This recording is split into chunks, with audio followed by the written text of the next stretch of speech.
Hey BookTube, it's Mickey. I'm coming to you guys after a pretty long hiatus. I've been in a bit of a BookTube slump, I guess is the best word to put it. We talk about having reading slumps. I've been in a bit of a BookTube slump, a review slump to be specific. I've just been having a really hard time formulating well thought out reviews. Like, they just haven't been coming to me lately. I just did a review of The Vegetarian, which I'm just gonna go ahead and post it, even though I think it's pretty awful. But I just haven't, I don't know, like, I've been trying to write the scripts for reviews and I've just been like, they just seem awful. I don't know what's going on in my brain or whatever, but I'm just gonna sort of try and push through it.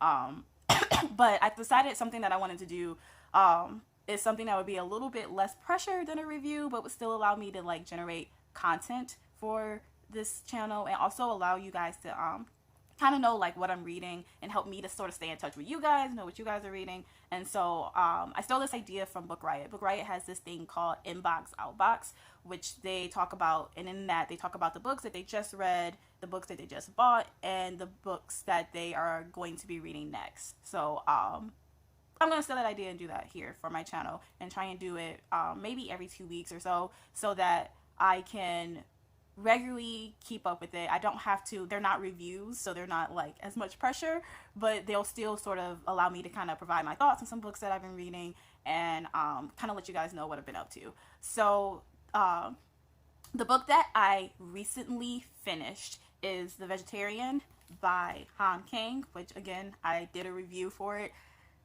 Be kind to me in my review. Like, I don't know, I tried. And but I really loved this book. I thought that it was a great exploration of uh of being human and letting your humanity go and the reasons why you might want to do that. And so I thought that this book did a really good job of exploring that. I also read a little while before, like a week or so before I finished The Vegetarian, I read We Need to Talk About Kevin by Lionel Shriver, which I absolutely loved, and I plan on doing a review of this book hopefully soon. Hopefully when I can again formulate complete sentences that actually make sense to me about books. But I thought it was really a really great novel, especially for those of you out there who, I don't know, have doubts about motherhood. I thought that that book did a really good job of exploring that idea and that concept and the question of who's to blame when kids go wrong, and the way that we sort of put a lot of that blame on parents, which I think is particularly relevant at the moment due to the whole thing with the gorilla at the zoo and the sort of witch hunt that has happened with that with the kids' parents, and the way that people have sort of just been like attacking the parents and accusing them of being, of being irresponsible and just placing all this blame on them when, we forget that kids are their own autonomous beings that kind of do shit even when we tell them not to. So I just really liked We Need to Talk About Kevin. I hope to do a review of that soon. The next thing that you're supposed to talk about are books that you recently acquired. That I'm going to have to film separately. I usually don't acquire that many books. I maybe go to the library every 2 weeks and get like 4 or 5 books. But my library had its summer book sale this last weekend, so I got like 20 books from there, and then like 10 books. Like, I had a bunch of holds at the library, and like 6 or 7 of them became available all at the same time, which always tends to happen. And so I have a bunch of those too. So I'm probably gonna have to film a separate video for that. But just know that in upcoming series, I will probably mention that on this video. And then the last thing that you talk about is what's in your queue, what's coming up next. And so what I am currently reading is, I'm currently in the middle of Gone with the Wind by Margaret Mitchell, which it's been a really, really interesting, conflicting read, to say the least. On one hand, there's no denying that the book is entertaining. I feel like no one has ever talked about how hilarious Gone with the Wind is. It's really a really funny book. Scarlett O'Hara is a character. She's so self-absorbed and so shallow, and you could just see the ways in which Mitchell was just sort of poking fun at her and poking fun at Southern society, which I think is interesting, because I know that most of the time when we talk about Gone with the Wind, we talk about how it's this ode to the South, which it is. Ode to the old South and to the Confederate South, and this sort of like a love letter to it is the way a lot of people describe Gone with the Wind, which it definitely is in a lot of ways, but there's also a lot of criticism of it.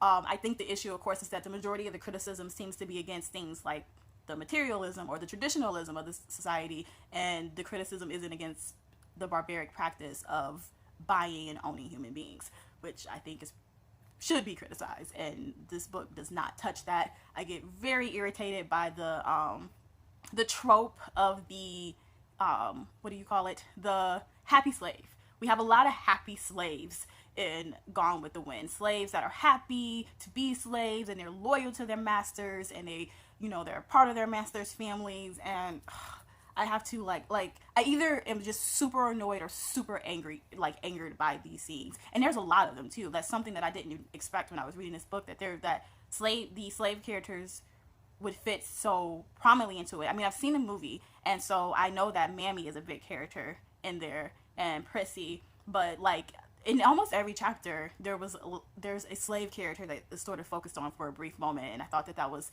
and you hear them talk and you learn about them, but they're all super happy and super cool with being slaves, and it's really hard. Like I said, it's just a really conflicting read for me. So I will let you guys know what my overall impression of the book is once I'm finished. But right now it's like I'm really entertained by it, but I'm also really angered by it. So I'll let you guys know when I finish it. I'm also reading American Psycho by Bret Easton Ellis, which I don't know, you guys. I don't know if it's for me. I'm a little bit bored by it right now. I am like super bored with it. Like I've seen the movie, and I actually wasn't that crazy about it either. I saw the movie, and my best friend was just like, it's like one of his favorite movies, and I was like, it was okay. And he told me like, you're wrong. and then he said that he might understand why I wouldn't like the movie as much, because he thinks he likes the movie more because he's read the book and he has a better appreciation for the concept of like the idea that Patrick Bateman isn't exactly who he portrays himself to be. He said that that's more prevalent in the book than it is in the movie, and I found that really interesting. The idea that Patrick, this character, wants you to see him as this violent, evil, crude human being, when in reality he isn't. And so I thought that would be interesting. I'm just starting to get into the book. It is I'm not that far into it. I'm probably like chapter 6 or 7 or something like that. I just feel like, I don't know, I'm just bored. And like, I know the functionality of the descriptions of the clothing and the brands and the electronics and the food and all that stuff. Like, I know why Ellis is doing it, but it doesn't make it any less tedious to read. Like, I get so annoyed every time it happens. I don't know. I really think this book might not be for me. I'm gonna keep going because there are some moments that are laugh out loud funny, and I've really enjoyed those, but I am kind of bored with it right now. So I'll see how things change as I keep reading it. And then I'm also going to be starting An Untamed State by Roxane Gay next week. I'm doing a buddy read with my Twitter friend Lanisha, who is super cool, and I'm really excited to be reading this book with her. I wanted to read it because I want to read Hunger when it comes out, and I also want to read it because it just has a really interesting storyline.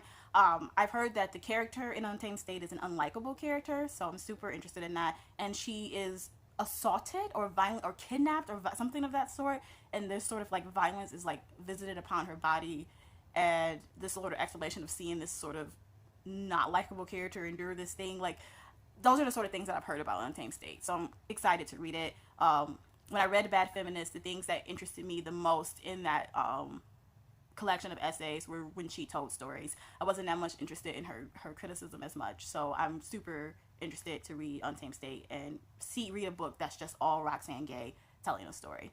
So yep, that's my inbox, outbox, the things that I've read, the things that I've finished recently, and the things that I'm going to be starting soon. Let me know down below what you've finished recently and what you're going to be starting soon, and let me know some books that you recently acquired. I hope you guys like this series. I hope I can maintain it, and I will talk to you guys soon.